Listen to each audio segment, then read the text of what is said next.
క్రైస్తవునికి ధైర్యం ఏంటనుకుంటారు? అలాగంత ధైర్యం ఎక్కడి నుంచి వచ్చింది అనుకుంటారు?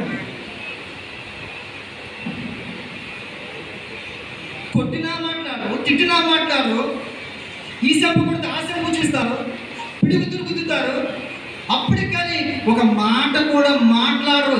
ఎక్కడి నుండి వస్తుందో తెలుసుకోవాల్సింది ఎవరో? మత శాంతవాదిస్తుంది.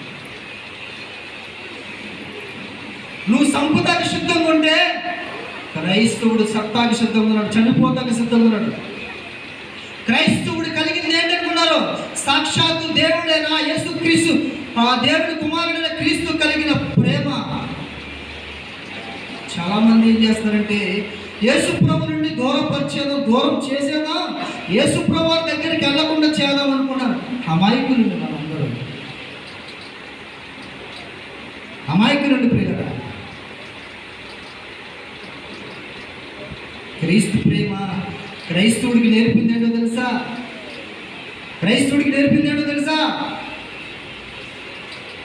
నీ తోటి సహోదరుడు కోసం ప్రాణం పెట్టి సిద్ధంగా ఉన్నాడు.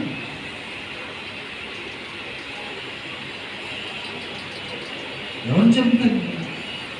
4 మాటలు, మంచి మాటలు ప్రకటించిన వాడు చంపేస్తున్నారు. సత్యాలు వాస్తవాలు చెప్పిన వాడు చంపేస్తున్నారు.